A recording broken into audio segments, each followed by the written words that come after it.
بسم اللہ الرحمن الرحیم اللہم صلی علی سیدنا و مولانا محمد و علی آل سیدنا و مولانا محمد و بارک وسلم۔ حاضرین محترم، آج آپ کی خدمت میں روزہ کے متعلق انتہائی اہم مسائل لے کر حاضر ہوا ہوں، اور آج کی اس نشست میں ہم ان امور کے متعلق گفتگو کریں گے کہ اگر روزے کی حالت میں وہ کام کیے جائیں تو روزہ ٹوٹ جاتا ہے۔ علماء کرام نے لکھا ہے کہ 10 ایسے کام جو روزے کی حالت میں کیے جائیں تو روزہ ٹوٹ جاتا ہے۔ ان میں سے پہلا کام، روزے کی حالت میں کھانے اور پینے سے روزہ ٹوٹ جاتا ہے۔ اگر بھول کر ایسا کیا تو روزہ نہیں ٹوٹتا۔ دوسرا، روزے کی حالت میں ہم بستری اور جمع کرنے سے بھی روزہ ٹوٹ جاتا ہے۔ اگر بھول کر ایسا کیا تو روزہ نہیں ٹوٹتا۔ تیسرا، سگریٹ یا حقہ پینے سے بھی روزہ ٹوٹ جاتا ہے، چونکہ اس سے دھواں انسان کے حلق سے اتر جاتا ہے تو روزہ ٹوٹ جائے گا۔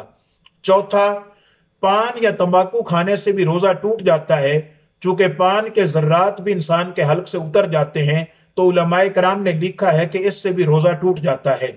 پانچواں، دانتوں کے درمیان کوئی چیز چنے کے برابر یا اس سے زیادہ تھی اور وہ نگل لی تو اس سے بھی روزہ ٹوٹ جائے گا، اور اگر وہ چنے سے کم تھی، آپ نے منہ سے نکال لی پھر نگل لی تو اس سے بھی روزہ ٹوٹ جائے گا۔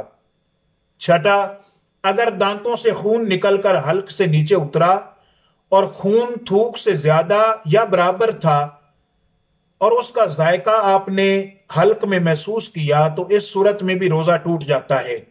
ساتواں، کولی کر رہے تھے اور کولی کے دوران پانی حلق سے اتر گیا، یا آپ پانی ناک میں چڑھا رہے تھے اور وہ پانی کا قطرہ آپ کے دماغ تک پہنچ گیا تو اس صورت میں بھی روزہ ٹوٹ جاتا ہے۔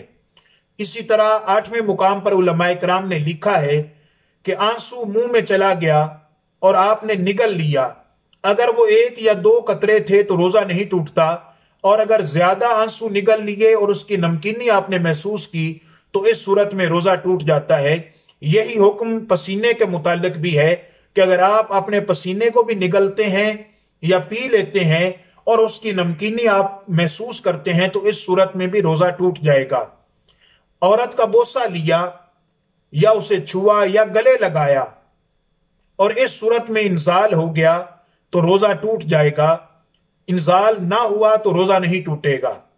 10ویں مقام پر علماء کرام نے لکھا ہے کہ جان بوجھ کر الٹی کی، قے کی تو روزے دار ہونا بھی یاد ہے تو روزہ ٹوٹ جائے گا۔ اگر خود بخود آئی اور منہ بھر سے کم تھی تو روزہ نہیں ٹوٹے گا۔ یہ 10 ایسے کام ہیں جو روزے کی حالت میں ہو جائیں تو روزہ ٹوٹ جاتا ہے۔ اللہ تعالی ہم سب کو ان کاموں سے بچنے کی توفیق عطا فرمائے۔ والسلام علیکم ورحمۃ اللہ۔